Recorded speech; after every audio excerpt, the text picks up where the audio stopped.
When we think of Vikings, we think of fearsome warriors plundering foreign lands. But there were also craftsmen and smiths and travelers. Perhaps it's because fighting is more of an entertaining aspect of Viking culture. Viking groups like this one are getting Danes to rethink their Viking culture.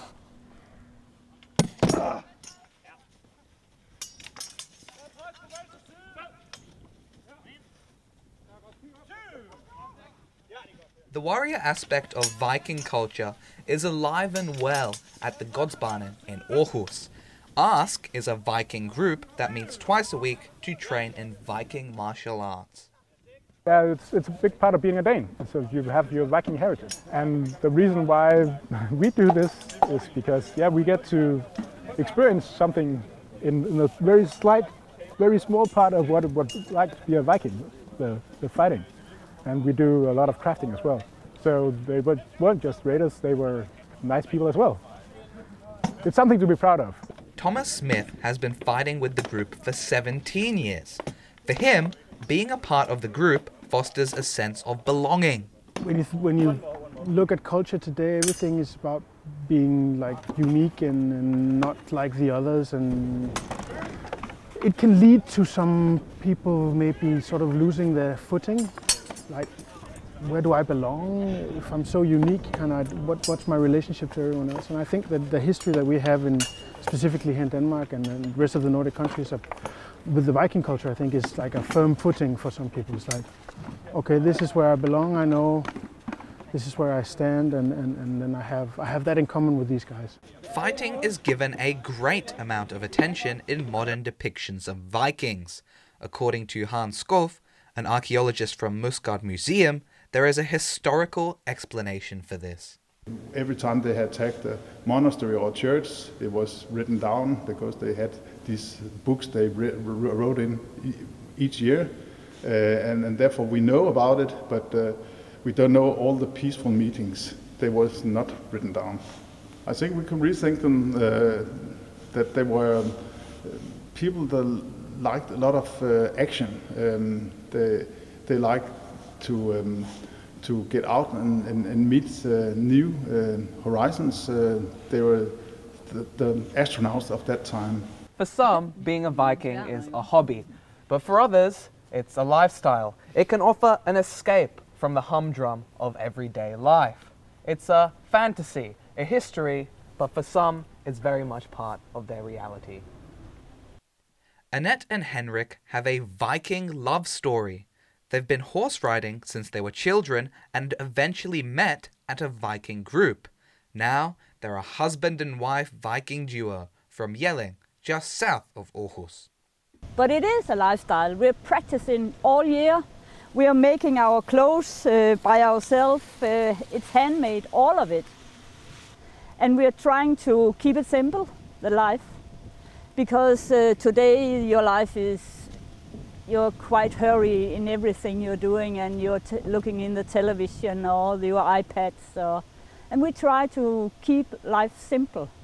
All our grandparents were Vikings, so we have to make it alive again. So that's why we like it so much. We are friendly and very friendly people. We drink a lot of beer, and we're good to parties. Goal!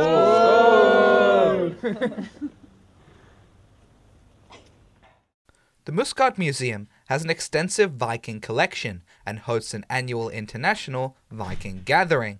In collaboration with the Royal Danish Theatre, a production of the classic Viking story, Red Serpent, is in the works. It will be here on the roof of the Musgard Museum that Red Serpent will be performed. The play is one of 4 mega events for the Capital of Culture in 2017. Set to be one of the biggest performances ever staged in Denmark, it will be seen by thousands of people. Andreas Jebro is the actor playing the title character, Orm. I don't believe that I can just say it's very important because it speaks into our community right now or something, because it doesn't.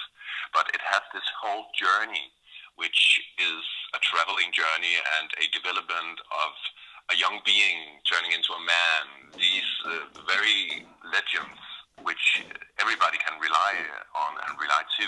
So it's a good story. We're just fascinating about people being willingly giving up their settled lives and traveling out on sea, don't knowing what is going to happen.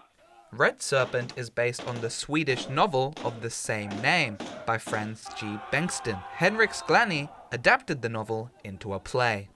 In Red Serpent, there's a very pragmatic feeling around religions. Everyone using religion the best way they can, and they change religion if it suits them. I think that's probably one of the most important things for me. That Christianity is based on some violent Vikings, and that's a pretty important point to remember, I think.